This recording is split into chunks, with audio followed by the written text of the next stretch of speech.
He's the guy. He's basically there saying, make the game, right? Like that? That's what No, that's not really how we run things, but I try to help people, give them what they need to build the best possible game. Yes. I as seldom as possible tell people what to do. Of course. No, I was merely just having some fun. But I know that DICE is an awesome studio. Yep. I've had a chance to talk with a lot of the DICE employees here, and they're all just super enthusiastic about Battlefield 4. So just, I guess, the general stuff, why don't you tell me about, in your perspective, the reception that everyone's been giving you on what you've shown here at Gamescom with Parasol Storm and the other game type and the premium packs, all that stuff. So in general, this is the day one. We've only been here for like half a day, almost a day now, and people have been super excited. I think we won 6 prizes already. We have really? X amount of nominations. Wow. Apparently people are picking up on it pretty fast. I've been in several interviews with press talking about the game. I think this time around, when we showed the game at E3, trying to explain what multiplayer was, people maybe were a bit skeptic about some of the new features, what have really changed, what's the evolution.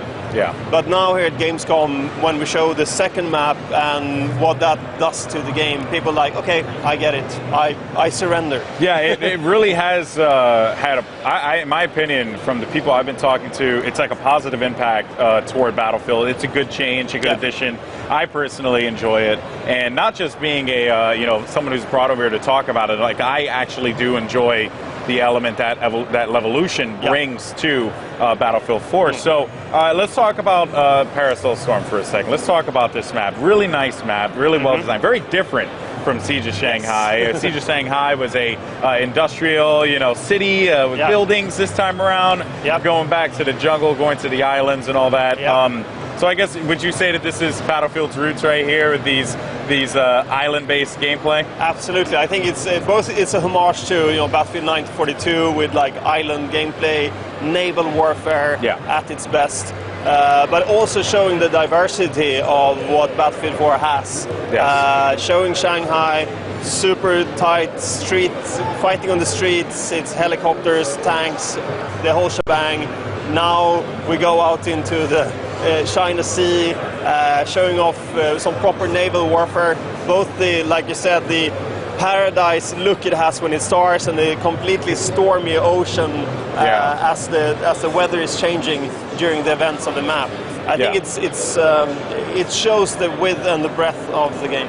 Yeah, I do want to talk about the weather effects, right? Because that was something that a lot of people are like, oh my god, dynamic weather effects, that's crazy. And I do want to discuss that, because that certainly has been a point of conversation for a lot of people. I was actually just playing, and I was on my Wave Runner, right? I was driving around, trying to do my thing, and then the storm hit. The water got very, very fierce, and it changed just everything. Then it was like, then it became really fun to ride in the Wave Runner.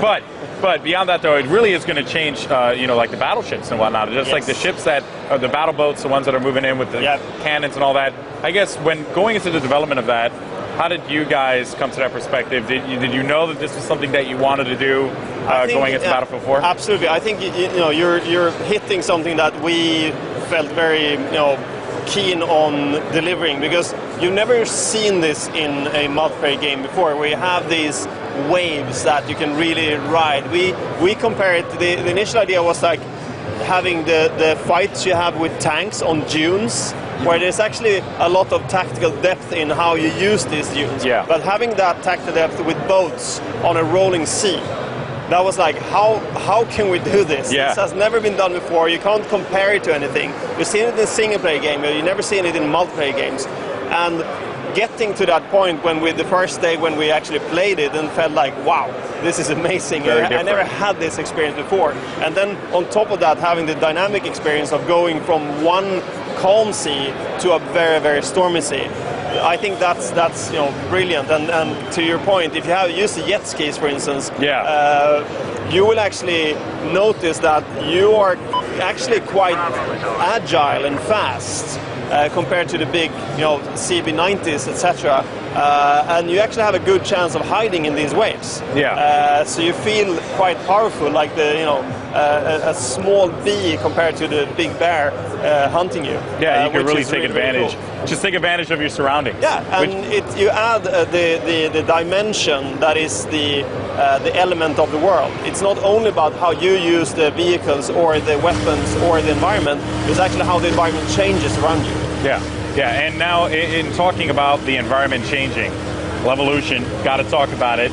The the sea capture point, right? Which I'll go ahead and bring up the tabletop view here and zoom in. Right here, see this area changes dramatically as soon as that ship, which we saw on the live stream, crashes right into the island. Yeah. And it also gives the commander another ability as well, which is to use that anti-air gun. Yes. So when developing this, right, in the first one we saw Commander had a great impact on the majority of the battlefield, right? Yep. Really took advantage of the UAVs and the gunships and all that stuff. But now you give him another tool, yes, right? Something really different and unique, in my personal opinion, to Commander. I guess why not give that control to the player? Why give it to Commander? What was that that plan with that? The idea is actually still to give some of the command back to the player, so you can actually when you're in that area, and this is something we're discussing right now in the studio. So how do we utilize this the best? You know, the game is not completely done. We're still looking into some details. We're actually looking into giving the player the ability to spot enemies like planes and stuff, to use that anti-air gun as well. So it's not only a tool for the commander, but we're still discussing it. So if people have feedback on it, please let us know. I think it's we want to build the best possible game, and we really want people to give us all their feedback on how to utilize this most. To us, the most important thing is still balancing the game. You want the game to be super balanced. You don't want to overpower the commanders. You don't want to overpower the players. But finding the perfect balance. But also to your point, that control point is also very interesting from another standpoint. That the ship actually crashes into one of the buildings. That's right. That's bringing it down completely. You know, the classic, what we call D2. Destruction 2.0, where you actually not only take down walls, you actually take down full buildings. And it changes that control point quite a bit. Much like we did with Siege of Shanghai, when you take down the skyscraper, you actually move a control point. You actually affect the way you play around the control points. And I think that adds a lot of dynamic depth to the map. Oh yeah, without a doubt. One of my favorite things to see in Battlefield 4, and especially with this map, has been how battles change over time. And when I was playing on C and that raid ended up happening, let's go ahead and bring up right here. I was playing over here. I was actually in this area right next to the building, right where my mouse cursor was. Boat comes crashing in, and I look at it and I'm like, oh my! Like it was like a set piece in a movie. It was probably like one of the coolest things, and I loved it. I thought that it was awesome, and it really just added a lot to it. Is that a plane that just flew by me? That was a plane. That was that guy right there, man. He's trying to get crafty with it, and of course, jets on this map too, which is really cool. And how are you guys? I guess when you added the jets into the game, we all knew that they were going to be in it, obviously, but I would have to ask you, how do you feel the overall feel of the jets are in Battlefield 4? Like, how is it, I guess, how should I say, in terms that make sense for viewers back at home, but I guess, how does it feel? Do you like just flying around and beating people up with a jet? To be honest, I like flying the jets, but I'm not that good at it. Neither People take me down very fast. Even choppers hunt me down and kill me. So I'm not the jet pilot type of guy. I know that the guys working with the core systems and vehicle balancing have worked a lot with both the jets and the helicopters to make them more, how should I put it, more agile, and also have them controlled better. Because we know there's a lot of people that only flies jets or helicopters or tanks. Yes. They don't spend much time with their boots on the ground. Because they love the vehicles. So we put a lot of focus on those, and also made sure that you can customize the vehicles in the game. So if you go into customize menu, you have the vehicle tab, and you can customize your vehicles. And also another thing that is quite cool that we haven't talked too much about is the emblems that you can actually put on your vehicles. You saw examples of that in Battlefield 3, where you created your the emblem for your platoon. this emblem you can now bring with you into the game, and automatically when you jump into a vehicle, that emblem gets put on the side of the vehicle.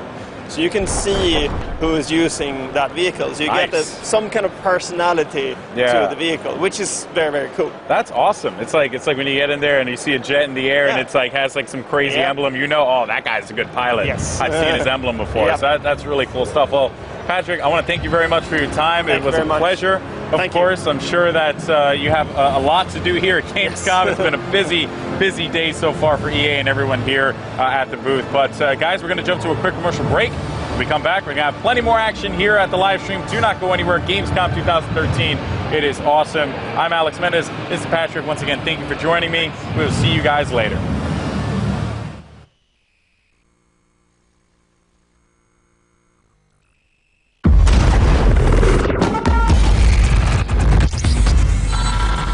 We are super proud about Battlefield 3 Premium. We have over 4 million members in that club. But now, we're taking it to the next level. Well, we really wanted Premium to be like this exciting and exclusive club for anyone who's ever played and loved Battlefield. As a gamer myself, I know how exciting it can be to get your hands on content early, and that's the experience that we really want to deliver with Premium. Because we're talking about content from day one with new updates every single week. We're going to get early access to all the new game modes, weapons, vehicles, and the expansion packs. In China Rising, players fight for dominance across the majestic Chinese mainland. Revisit 4 fan-favorite Battlefield 3 maps in Second Assault, now revolutionized with the power of Frostbite 3. Experience dynamic ocean combat and naval strike as the Chinese Armada takes the fight to the sea, while the U.S. strikes back with all-out urban warfare in Dragon's Teeth. And the war will reach its epic conclusion in Final Stand. You're going to see the ideals of our team imprinted on each and every one of these levels. This is just a taste of Battlefield 4 Premium, and we have so much more to show you in the months to come.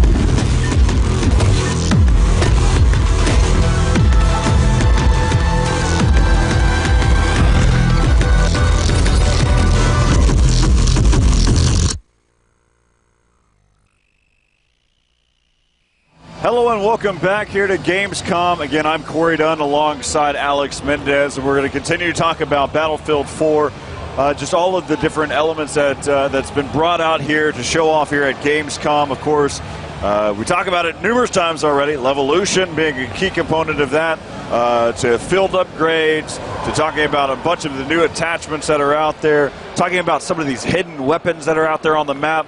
Also talking about obliteration. We'll really dive down deep into that tomorrow. Excited for that one. I'm looking forward to, just in Battlefield 4 in general, is Diffuse, and really talking about competitive gaming and where that's going to be coming in here for Battlefield. That's right, and we actually, I just had a great interview with Patrick.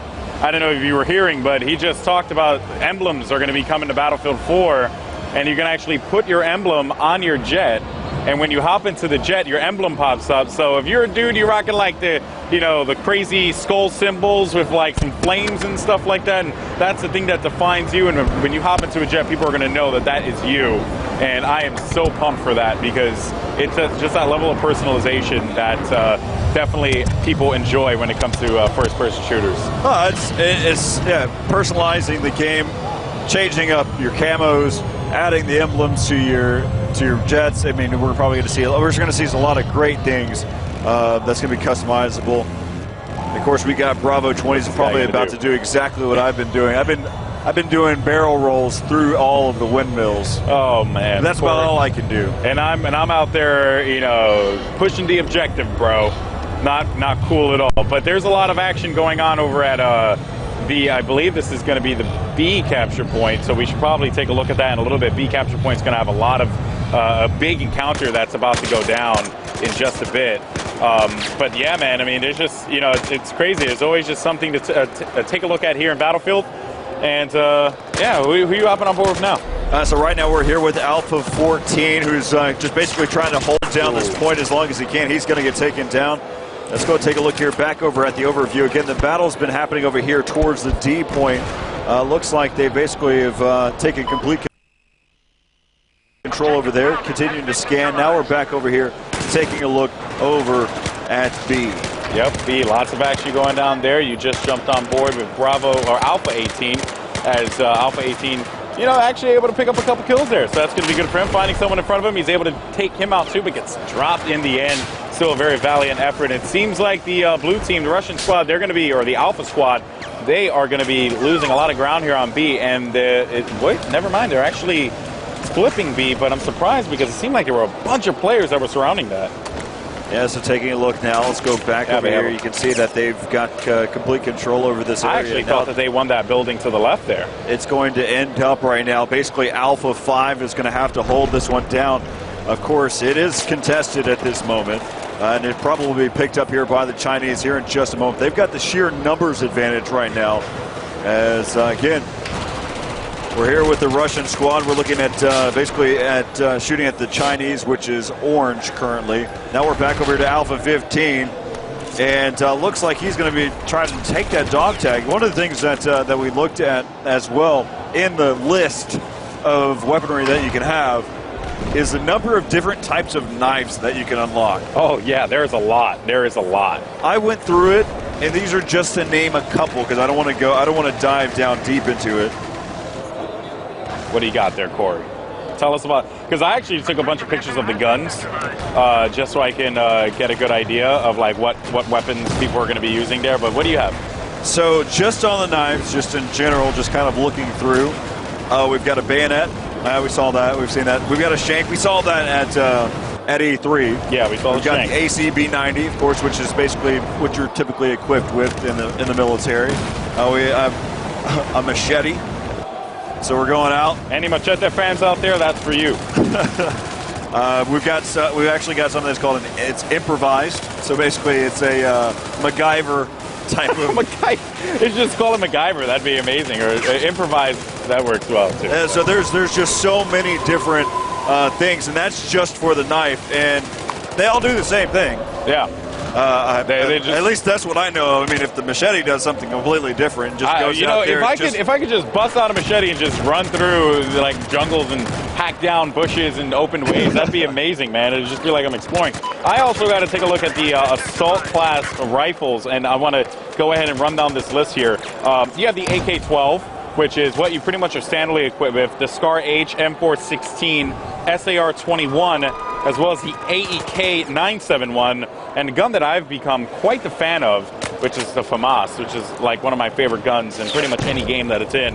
And you have an AUG, an M16, you have a CZ805, you have the QBZ, and the ACE 23. So I know a lot of gun nuts out there are going to go crazy for that. They're going to be super stoked to hear that a wide variety of guns. And that's just the assault rifles, Corey. There's the DMR class of weapons. There's also the shotguns that you have to take in consideration. You have the bolt action guns too, the carbines, DMRs, and shotguns. So you have 4 different classes of guns here for the assault class. Well, with that being said too, I mean, even the scopes have categories as well. So if you're a recon class and you've got your sniper that your preference, it even has, close range scopes, it's got your medium range scopes, and even your long range scopes. There's so many scopes to go through. Hey, we're probably going to need to group them now because now we're abundance of them. Yeah, no, and also, you know, a scope that I've become a big fan of, is particularly in this map, especially when things start to get dark, is the low light scope, the infrared scope. I have been using that pretty much exclusively on this map, and I have loved it. So definitely something that you guys want to check out. A bunch of new scopes. We'll talk about those scopes as well as we play more and dive a bit deeper into the action and learn a little bit more here, because we're going to be here for 5 days. So there's just so much to talk about. We're probably going to spend an entire show just talking about scopes, you know, just attachments. I mean, that's pretty much where it is at this point in Battlefield 4. There's so much freaking variety that you could talk about it for an entire show. Well, each element, it doesn't matter which one it is. You can talk about them at any point. So right there you can see, you know, one of the things that we learned there at E3 as well is some of the swimming aspects as well. So, I mean, you've got the waves making impact, so you're trying to stay above the surface. It's difficult. yeah, there's and the waves. So I actually spoke to you about this earlier. I was on the jet ski, and there you can actually see one of the infrared, the infrared scopes, or the night vision, excuse me, the night vision scopes. So there you get a good idea of what it is. The IRNV, the infrared night vision. There you go, right there. So there you see the scope. And actually finding a bunch of players around him, too. He ends up taking them out, whipping out that pistol. Always got to love the pistol whip, giving it to him. Yeah, way to go there. Bravo 17. And big score right now is actually Bravo 21. He's 16-3, Corey, tearing it up. And he is actually going to currently be sitting in that Z11W helicopter. So he's just chilling in the sky. We're at Bravo 21, high in the sky right now. That's awesome. I mean, we could just do the over voice, you know, walkie-talkie voice for an entire show. That'd be fun too. I'm pretty sure people would take that, Corey. But all right, so here again we're with Bravo 21, taking a look from his perspective here, and he's just going to go all out. Of course, you can notice that. Take a look at that camo that comes along with it as well. He's got such the a sick scar camo. that's in hand. Such a sick camo. Must have been a squad request for him to end up over at the C point, because he just left that little bird just floating about. All right, well, I guess that's pretty much going to be wrapping up for the broadcast here, as all these players are going to be playing and having a good time and enjoying it. But, you know, hopefully you guys had fun. And I would say that, you know, there's so much to talk about with Battlefield 4. One day, obviously, is not enough. That's why we're going to be here for 5. And it's going to be a lot, guys. So brace for impact. Just like if you're sitting on the island, on Sea Island, and that boat's coming in, brace for impact. Brace for impact. It's going to be crazy. So, guys, it's been fun, but we'll be back tomorrow. But of course, there's still going to be a lot more going on here on the stream here for twitch.tv/EA or EADE. But here for Battlefield, if you missed anything, make sure you check out the restream, the rebroadcast. That'll be showing off as well. And, hey, we've got 4 more days of this as well to talk about Battlefield 4 action. Make sure you head over to Reddit, r/Battlefield. We'll check that out, as well as any of the types of social media, and we'll keep connected with you to find out exactly what types of information that you want. For myself and Alex Mendez, we'll see you tomorrow right here from the Battlefield 4 stream as well.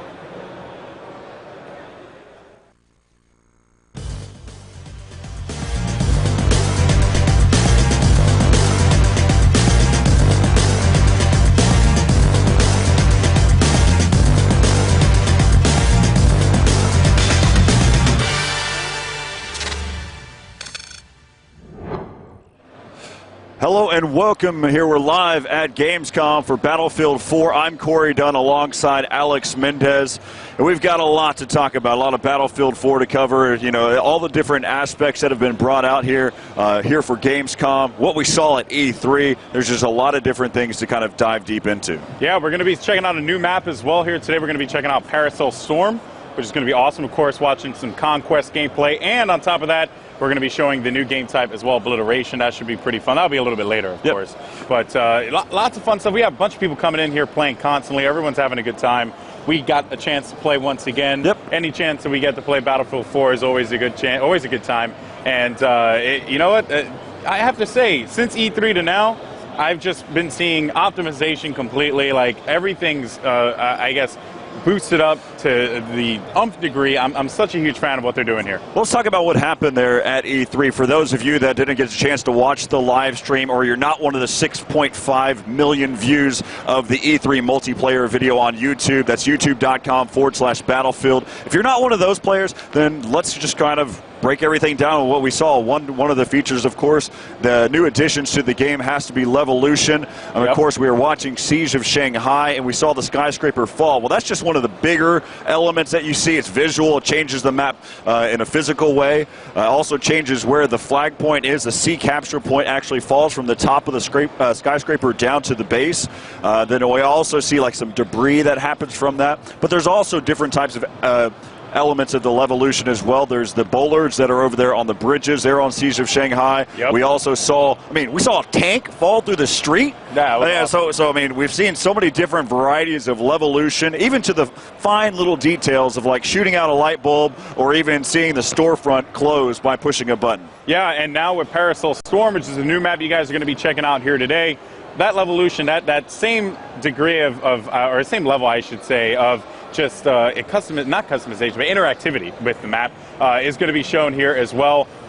The boat. I want to pull back because we could almost let that tell its own story. I mean, this new Levolution on Paracel Storm is something else, and I think that's something that we have to. I think people want to see it first before we start to tell about it. I do agree. It's something awesome. It's during multiplayer. It's not single-player action. I think that's one of the hardest things to digest as a gamer is seeing something this huge change the game right there in front of you, and it's during multiplayer. That's right. That's right. And guys, once again, just like we did at E3, if you tuned in at the E3 stream where me and Corey had hosted there, we were very interactive with you guys. We were checking out Reddit, checking out our Twitters, trying to get as interactive as possible. That is going to happen once again. Actually started a thread on Reddit, so you guys are Battlefield in case you guys are not aware. And you can go on there. If you have anything that you want us to check out, any fine details, we will do that once again because we have the amazing glory of the spectator mode, and we have full control of it this time around, which is awesome. Yep. You're going to see some cool stuff there because, you know, I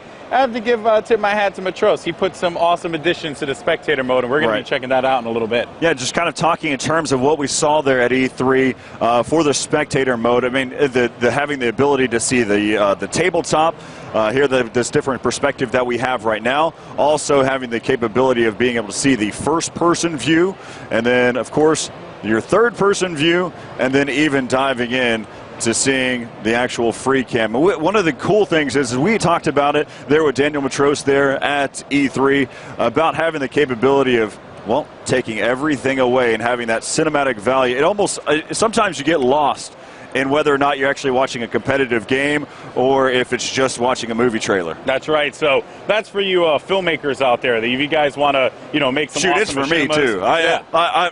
I'm a big fan of it. I've seen different times where we'll see some really cool stuff happen. So yeah, and I love that they added that aspect of it. But Corey, if you bring back that HUD, just bring it back. You got to talk about some of the other things there. First and foremost, my favorite addition is right up top there. You can actually see where it says RU and CN for the Russian and Chinese forces. You can clearly see which color is which. And that was something that at the last live stream, everyone was talking about, like, oh, you know, it was a little bit confusing to tell which one was which, but that has actually been addressed this time around, and you can actually, you know, tell who is going to be on the blue team and who's going to be on the orange team or the gold team.